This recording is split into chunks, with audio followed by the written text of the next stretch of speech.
Good evening, ladies and gentlemen. Welcome to our Week 9 College Football on Fox Spaces with Geoff Schwartz, brought to you by Wendy's. We're going to go through the Week 9 slate, biggest games on tap for you this week. But as always, my buddy Jeff, hey, how was the Wendy's? It was delicious. I was running between kids' errands. Like, it's one of those times of year, Tuesday's our day. We had Hebrew school and everything else. I just ran home. Wendy was there, ate it very quickly, ran to my next thing. It's always delicious, and I'm glad they're able to bring it today. Not bad with the pretzel pub bacon cheeseburger. Oh, Philly delicious is the word that I would use for it. Plus, the fried fries are always great.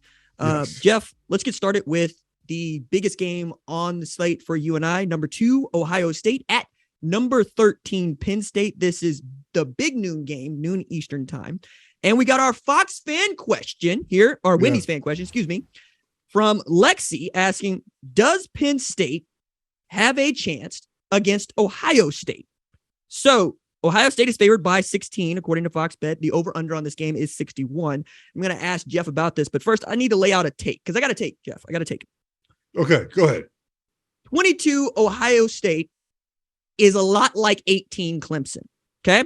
2018 Clemson averaged 44.3 points per game, allowed 13.1 points per game, 15-0 national champs. 2022 Ohio State is averaging 49.6 points per game and allows just under 15 at 14.9. They're 7-0, right? Now, the real problem for Ohio State with most folks is this triggering thought that nobody that they have played has turned out to be any good. As a matter of fact, the teams they played have a combined losing record. But this is not that dissimilar from what Clemson was facing in 2018. As a matter of fact, Clemson played just 2 ranked opponents before playing in the ACC title game, and those ranked opponents were North Carolina State and Boston College. If the rankings hold, Ohio State will play 2 ranked opponents in the regular season. Penn State this week and Michigan around Thanksgiving, November 26th. But in as far as Penn State is concerned, do they have a chance? Well, Penn State has not beaten Ohio State more than once since 2012 and never in the Ryan Day era, which is another way of saying they've beaten Ohio State as many times as Michigan has since 2012. So in the infamous words of Mary, who was asked by Lloyd, is there any chance of, us being together? And she says 1 in a million. I put it better than 1 in a million for Penn State, but celebrate that there is a chance. And you had this game in Happy Valley, and Ohio State has proven they'll start slow.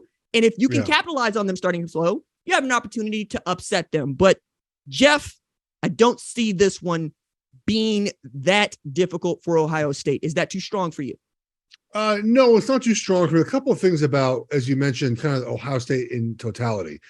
I think when teams, excuse my language, kick the ass of other teams routinely, they're a good football team, right? Like, would you rather your team eke by wins, or if you're a dominant team like Ohio State, you just beat them up? You beat them up, right? You beat them to a pulp.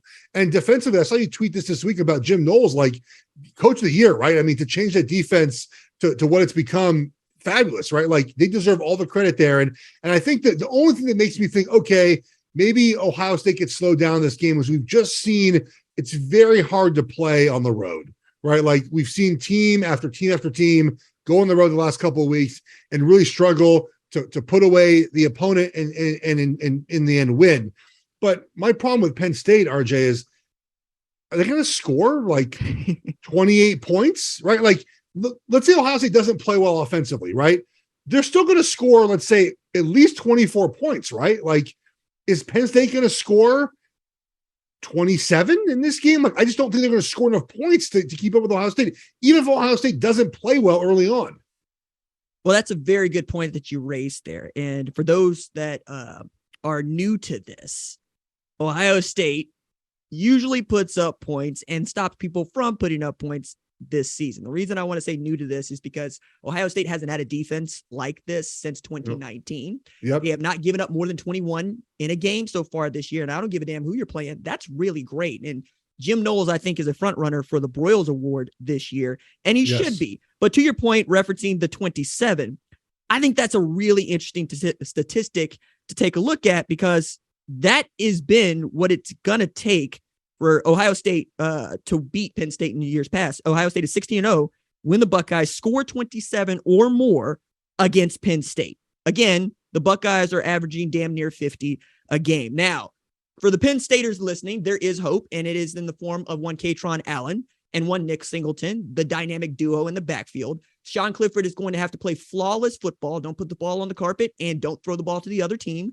And Joey Porter Jr. is going to have to take away either Emeka Egbuka or Marvin Harrison Jr. If he does that, we're all going to be talking about Joey Porter Jr. in the first round of the NFL draft. We still might be, but that's a tall task because it feels like Ohio State just has too many weapons that it can deploy to beat you, whereas Penn State has very little margin for error. And that's the really hard part about these matchups. And, at times we see, not to go back to last weekend, but like Oregon just had more dudes than UCLA. Like sometimes it's just that simple. Like you play a game close for a while and just in the end, the better dudes win, right? Clemson had better dudes in Syracuse. Like Syracuse came out smoking, fumble recovery, 95-yard touchdown. And in the end, the second dude, the second quarterback, right? Like he comes in and helps them win. Like it's at some point that matters. And Ohio State just has so many guys. You just mentioned the small margin of error for Penn State. So I'd be okay taking them like plus a 16.5, whatever that number is. But to win the game, no, I wouldn't do that. So the game is the number is 16. So it sounds like you're comfortable with that, but not to win. Also, Geoff alluded to it. I am doing it right now at our Times for CFB on Fox Spaces, brought to you by Wendy's, to say I was wrong about Oregon, and they absolutely beat the brakes off of UCLA. I overlooked them. And you know what? We're going to talk about that a little bit later on in the show because now it's really fun in the Pac-12. But to your point about it's not the Jimmies and Joes, it's not the X's and O's, it's the Jimmies and Joes. Kentucky, number 19, Kentucky, at number 3, Tennessee. I feel like this is one where it's going to matter. So the line on this one is Tennessee is 13-point favorite, and the over-under is 63. Now, the Volunteers are the only team in the country averaging more points per game than the Ohio State Buckeyes at 50.1, and they are leading the nation in yards per game at 571. But last year, and this is my favorite statistic when we're talking about Tennessee, Tennessee needed just 14 minutes of possession to score 45 on Kentucky, but they won that game 45-42. Geoff, how do you see this one breaking down as Kentucky tries to get one back against Tennessee? I think the big issue here is kind of one specific part of this game. It's that Kentucky's offense doesn't score touchdowns. They stall out a lot in the red zone, and they're not particularly great at finishing drives with points. I'm pulling up the right numbers right now so I have this correctly. Points per scoring opportunity, they're 87th in the country. Goal-to-go rate, 100th in the country. Red zone TD rate, 94th in the country. Guess what? You're not beating Tennessee doing that, right? Like, even if you slow down Tennessee's offense, you can't. You got to put sevens on the board, right? Like, you can't put up threes on the road playing Tennessee. What makes Tennessee so tough offensively, RJ, is that they make you choose. Do you want to stop the run or the pass, right? They're so spread out. They're so wide open. They can do both things very well. If you pick the wrong thing, you try to and Alabama did this, I think, too much. We're like, we're going to play halvesies. We're going to sort of try to stop the pass and also stop the run. You're kind of a half guy short in both directions. So to me, like, yeah, you might slow them down somehow. You might choose, okay, the pass, which I would choose taking away the pass if I had a choice. But again, like, if Tennessee finishes with sevens and you finish with threes, the math doesn't add up, RJ. I'm with you. I am paying attention to what Tennessee has been able to do when they've been able to run up the score, and what Josh Heupel has been doing basically since he became a play caller back at Oklahoma years ago, or even as a tight end coach at Arizona, dare I say it. He's going to find the matchup. And wherever the matchup is, that's where the ball's going to go. So you brought up Alabama, and this is an opportunity for me to highlight one Jalen Hyatt, who needs a name, image, and likeness deal like yesterday. But Jalen Hyatt found a matchup against Josh Hellam's safety at Alabama, or the nickel or the star, depending on what coverage they were in one Malachi Moore, and he went to work on him. Now, I came into the season believing that Malachi Moore was one of the better underrated defensive backs in the country, and Jalen Hyatt absolutely burnt him like toast.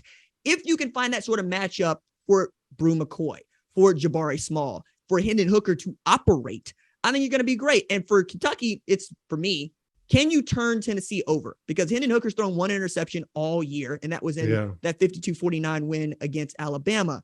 If you can get one from him or force him to put the ball on the ground, I give you an opportunity to win this game without having to score touchdowns. I think it also is fascinating as Kentucky's looking for a 5th ranked win this season. And then I took a look at it later on. They're going to play 7 ranked opponents in 12 games. That's ridiculous, Geoff. Yeah. I think it's really hard to continue to pace up each week, right? Like it's why you mentioned like Clemson earlier and Ohio State. Like Clemson's going to have, like, they're undefeated, just like the way it's going to go. I mean, they don't play 7 ranked teams like Kentucky does.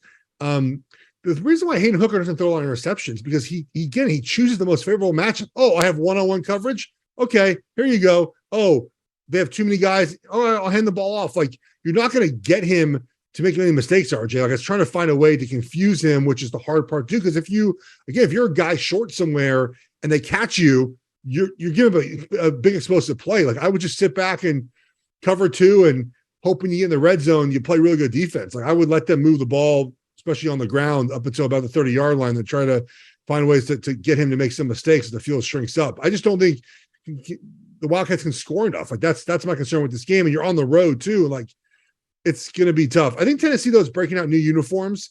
I do always wonder about that. Like, if it's not your thing, like, sometimes I feel like you shouldn't do that on big games. But I don't know. Maybe I'm biased because my Ducks always look good when we break out new uniforms. Hey, pioneering what I think is the slendering look for offensive linemen up there in Eugene. I'm going to give it a look. By the way, you look good in your letter jacket, buddy. Thank you, buddy. I appreciate it. I brought it out for you. We got matching jackets. We got some little contrasting colors. I love it, man. We look good. As a matter of fact, someone might confuse us for Michigan State players and or alumni, but that's a great segue into Michigan State at number 4, Michigan, another big game in the Big Ten, particularly the Big Ten East, which I believe is the second best division, actually might be the best division now that we're talking about Tennessee, Alabama, Ole Miss in college football. But the line on this one is deceptively large. Michigan is a 22.5-point favorite. Ooh. And the over-under is 54.5. Now, couple of statistics, basically rivalry statistics that we need to get in here because the state of Michigan always gets up for this game. It is always the biggest game that they play outside of the game for Michigan and Ohio State. So Michigan State has won the last 2 straight meetings against the Michigan Wolverines. And since 2008, Michigan State is 10-4 versus Michigan. And Michigan State is 5-2 at Michigan since 2008. I think this is a get-right game or a possible get-right game for 3-4 Michigan State. How do you see this one going, Geoff? Yeah, how are they doing that? Like, what part of this is the get-right part? I'm just curious. I'm asking, like, what's the get-right part? So for me, it is finding a gear out of Peyton Thorne that perhaps you haven't seen all year, right? Oh. It is finding playmakers where you haven't seen any playmakers at all this season. Not unlike what we kind of saw outside of Kenneth Walker III. Now, maybe you have a guy that can emerge, right? But for Michigan State to win this game defensively, you're going to have to put the shackles on one Blake Corum, and nobody's been able to do that. Well, right. And then you add to that, J.J. McCarthy is the quarterback now, and Cade McNamara. I honestly think Michigan was playing with a handicap in Cade McNamara. Tremendous team guy, tremendous team leader and captain. But J.J. McCarthy gives you an opportunity to make something out of nothing back there while you have Blake Corum running the football, and you've got speed on the outside in the form of guys like Roman Wilson. And, this is why they basically used their preseason this year to kindly say, like, hey, Kay, we love you, man. We won the conference last year, but, like, sorry, you're, like, put out to pasture. Like, you're done here. Here's a couple of things, RJ. So points per drive, it's important, right? Scoring points is important, okay? When Michigan has the ball, they're 7th in points per drive. It doesn't feel like that because sometimes it feels like it's like clunky on offense at times, and sometimes it takes them a little bit of time to go, but 7th, really good.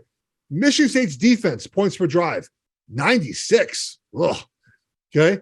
Michigan State's offense, points per drive, 69. Nice. Michigan's defense, points per drive, 3rd in the country. Like, I just don't know outside of, like, a miracle.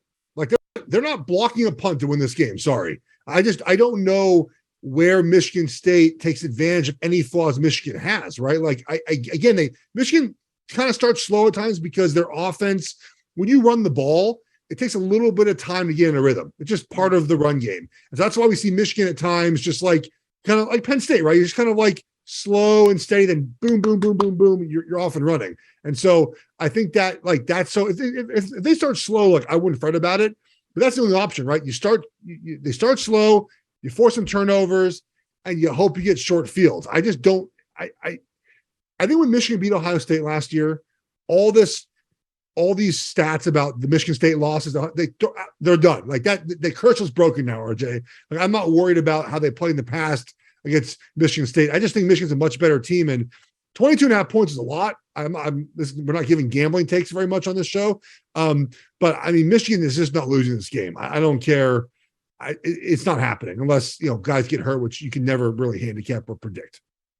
I would have said the same thing about Maryland traveling to Michigan earlier this year, and that was a 7-point game, mostly because of the style of offense that Michigan wants to play. They'll hold the ball and they'll run the ball, which means the clock's going to run. So if you are Michigan State, look at Peyton Thorne and look at Keon Coleman and say, hey, do you guys have a few explosive touchdowns in you? Because if you can give us maybe 3 of those, I think we have an opportunity to make a game out of this. And the reason I bring that up is Keon Coleman is the one dude that they have on the outside that I believe matches up well against almost anybody else on the other side of the line of scrimmage. And one of the ways I look at this is Keon Coleman is he's a highly recruited high school basketball and football player, but he's the kind of guy that perhaps a Tom Izzo doesn't need to start the season with, and yet goes over to Michigan State football and becomes a star wide receiver. It's ridiculous what they're able to do there in East Lansing. But you make a great point in that you're going to have to get lucky if you win this game, if you expect to win this game as Michigan State. But if you're Mel Tucker, man, I would be absolutely going at this as if we don't have anything to lose. Let's pull out all the stops. Let's challenge Michigan. Absolutely agree. Like this is a kitchen sink game, as they say, right? Like you throw the kitchen sink all at Michigan. I just think it's tough because they're so well coached. Michigan rarely makes mental mistakes. Like they're just not one of those teams that you can kind of often trick into kind of losing the game, right? Like that's not kind of the style of play that Michigan has. They're very they're very disciplined and well coached. And trick plays work every now and then, obviously. You mentioned explosive plays, RJ.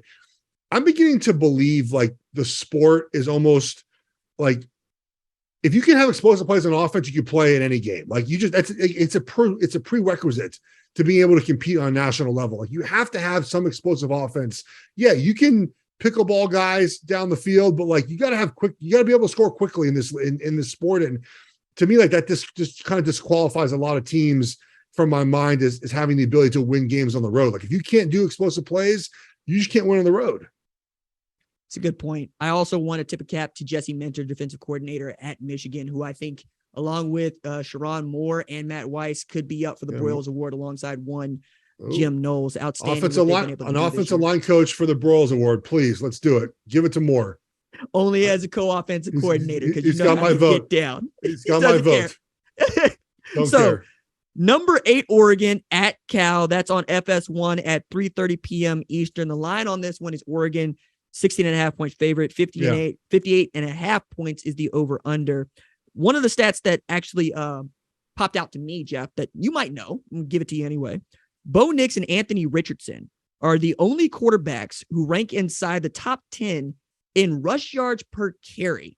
And Bo is averaging better rush yards per carry than Anthony Richardson, who's about 7. And I believe Bo Nix is around 8.8.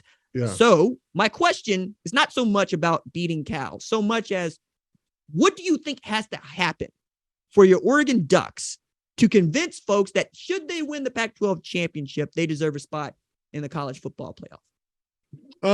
Good question. So let's just assume they beat Utah, which has to happen in a couple of weeks at home. They beat UCLA, USC in the Pac-12 championship game. So they'll have at least 3 ranked wins. Obviously, the very bad loss to Georgia. The committee has shown over the years, right, that they kind of value how you lose more than who you beat, right? Like it's just kind of the way it is. And that loss obviously was very bad against Georgia. Obviously, a much different team now. But here's my thing, RJ, is that outside of like 3 teams, maybe Ohio State, Georgia, and Alabama each year, we should not judge the success of a program on whether they make the playoff or not, right? Like, to me, Oregon goes 12-1 and they play Michigan in the Rose Bowl. Sign me up for that, buddy. Like, I'm totally okay with that being a successful season for the Oregon Ducks. Like, if we make it or don't make it, it doesn't change my opinion about our season. Yeah, okay, we play Ohio State in the playoff. Great exposure. I'd love to challenge ourselves against Ohio State, but I'd be also okay playing the Rose Bowl. Like, I'm not concerned about that. I feel like that the idea of playoff or bust as a successful kind of a measuring point of your season is not realistic for any team outside of the three I already mentioned. So, yeah, who knows? Who knows if we're going to make it? There's ways we get in. Obviously, look, there's one Big Ten team probably going to make it. A combination of Tennessee, Alabama, Georgia, two of those three probably at some point, one or two, who knows? Clemson's probably getting in. And then if TCU loses, then it's TCU and Oregon battling for the fourth spot. Who cares? Like, it doesn't really change my opinion about their season at all. And then USC is the wild card out west, right? Because if USC wins out, which they can do, they play UCLA still, play Oregon, like, they might be a playoff team at 12-1 too. I got news for you, buddy. Your traditionalist narrative is probably going to go away by 2025. We're going to a 12-team playoff. No, but that changes that changes it, right? Because now obviously you're guaranteed a spot if you win your conference championship. Well, I guess you're technically not guaranteed a spot, but you're getting in. So that changes my opinion about it, right? Like, if a 12-team playoff, I would expect Oregon each year to make a 12-team playoff. I would. I don't expect them to make a 14 playoff every year. And so it changes how we view the sport. And that's why I think the 12-team playoff is a valuable commodity because of that. Like, it changes all these championship games. It changes expectations for teams.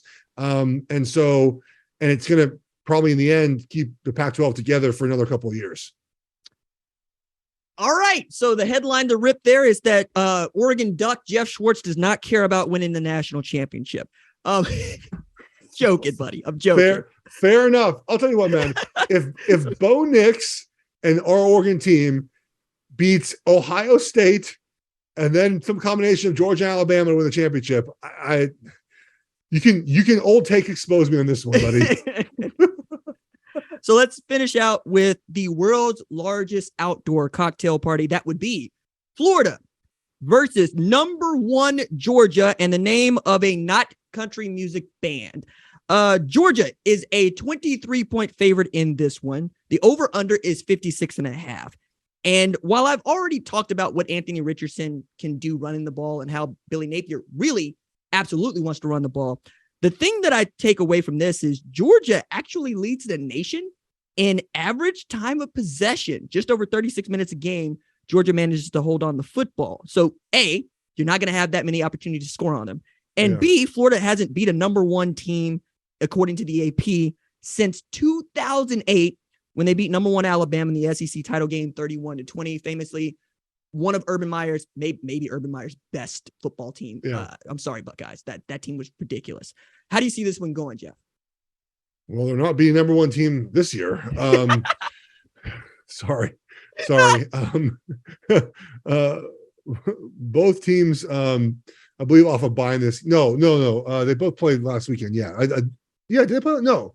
They were both off, right? They're both off last weekend? Yes. Georgia's coming off a bye. So is Florida as well. They off a bye. Both off a bye. So maybe Florida can concoct some sort of magic potion that makes Georgia's team not show up in this game. The matchup Florida doesn't have the dudes right now to play in this game, right?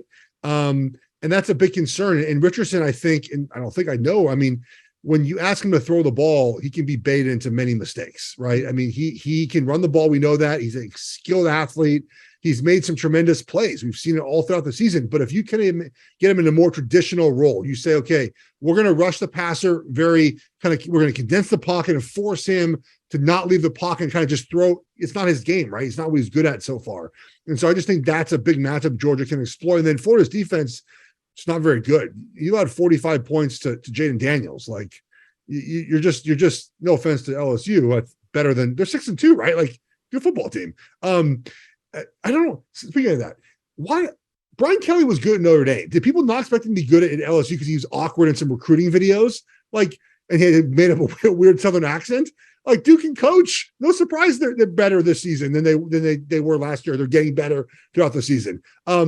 I just think Florida doesn't have enough in this game. Like, not enough talent, not good enough at quarterback, certainly not good enough at defense. They might cover this spread. I think the only way this game is even close is Richardson just makes some extraordinary plays outside the pocket, which I think Georgia will try to, as best possible, avoid him doing it.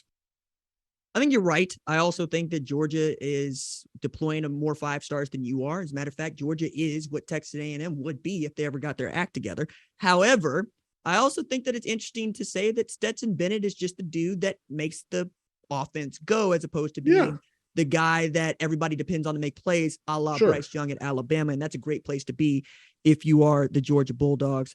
To your point about LSU, LSU is the most talent-rich per capita state in the union. And Brian Kelly put on a bad Baton Rouge accent, but the man can coach a little football. There's a great conversation to be had about that, but perhaps we will have it at another week. Maybe next week LSU plays Alabama. But that is going to do it for tonight's Week 9 college football on Fox Spaces, brought to you by Wendy's. Thanks to you, Geoff, for joining us here tonight. Thank you, buddy. And thanks to our crew at Fox Sports and the fine folks at Wendy's. We will see y'all next Tuesday following the college football playoff rankings. All right, that's it for us. Deuces. Peace.